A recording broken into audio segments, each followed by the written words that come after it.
Welcome back to Yang Daily. I'll be your host, Alex Cheney, bringing you all the Yang news you need to live your life right.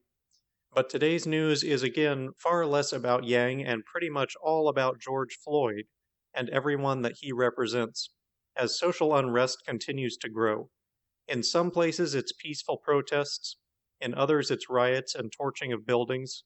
In some, the police march with the protesters.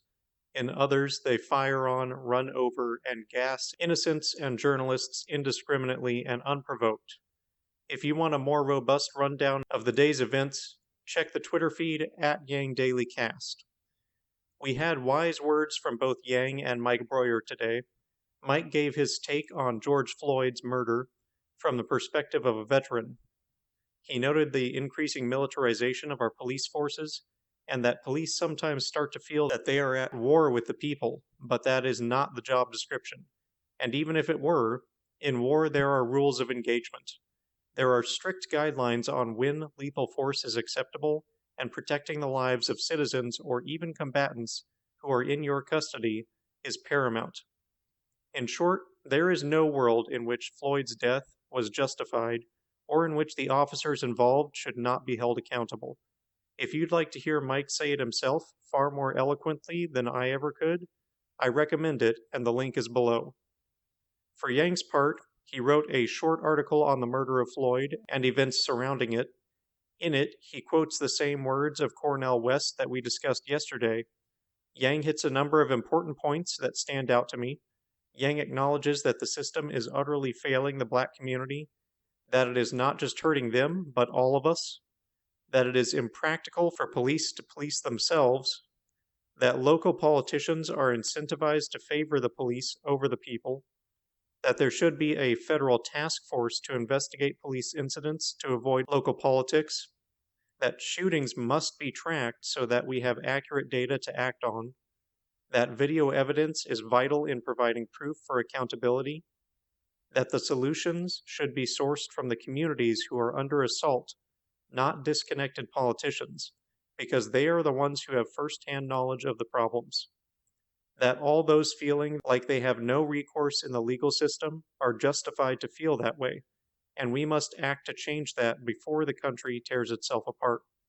And the last bits are the hardest. So many are wrapped up in saying the rioting is just or unjust. Personally, I don't freaking know what to think about it.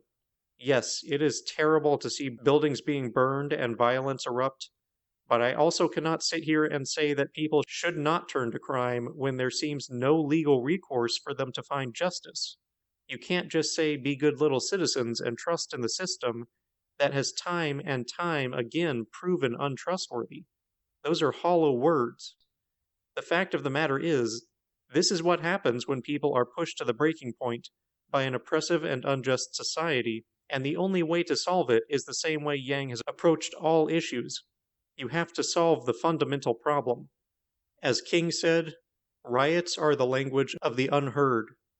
Even recent movements in the presidential political sphere, those who rally behind Trump or Bernie or even Yang, who are utterly disgusted by the status quo and wanting to burn the system down, are following the same underlying impetus: desperation. Until there is accountability for criminal acts against all people, until everyone has a voice in democracy and the economy, until they are part of the system instead of under the boot of it, there can be no ultimate end to this.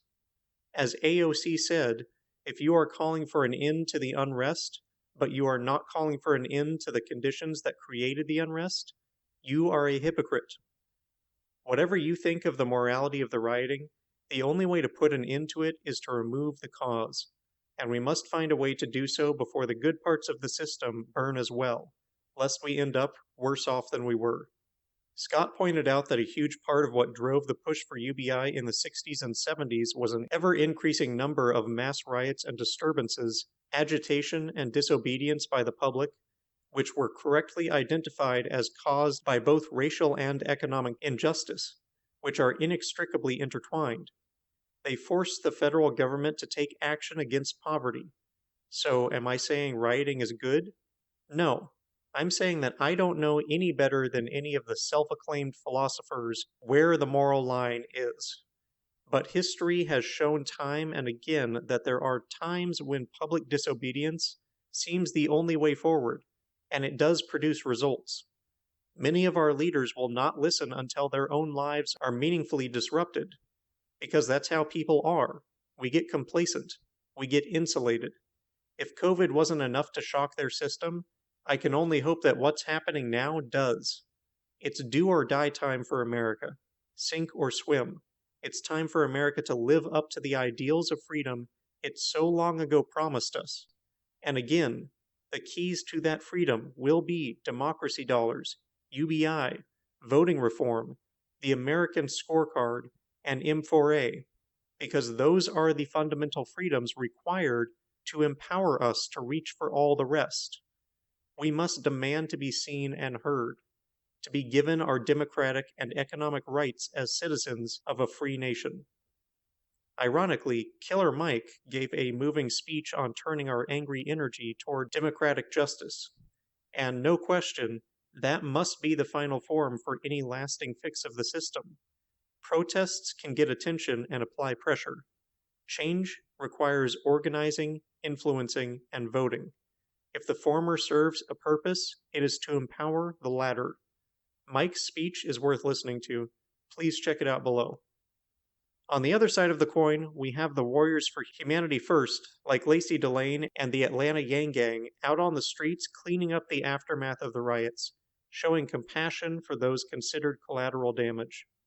If we need civil disobedience, we surely also need to represent our Humanity First values. Thank you, Atlanta YangGang.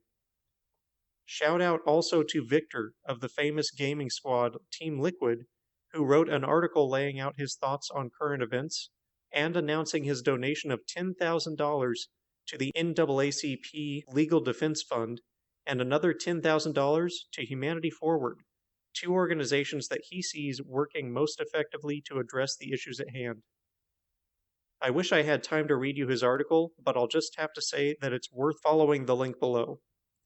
Finally, because we could all use some levity to hold ourselves together right now, I treat you to an article from The Onion titled, "Protesters Criticized for Looting Businesses Without First Forming Private Equity Firm." It reads thus: calling for a more measured way to express opposition to police brutality, critics slammed demonstrators Thursday for recklessly looting businesses without forming a private equity firm first.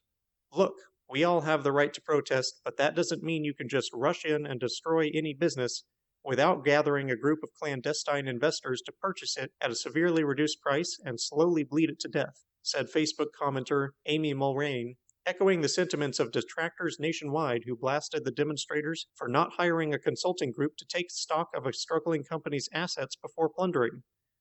I understand that people are angry, but they shouldn't just endanger businesses without even a thought to enriching themselves through leveraged buyouts and across-the-board terminations. It's disgusting to put workers at risk by looting. You do it by chipping away at their health benefits and eventually laying them off. There's a right way and a wrong way to do this. At press time, critics recommended that protesters hold law enforcement accountable by simply purchasing the Minneapolis Police Department from taxpayers. End quote. Both funny and not funny because it's too true. And that'll do it for today's Yang Daily. Until tomorrow, whatever you choose to do, I beseech you to be wise, be safe, and act with measured purpose toward a better future. Take care, gang.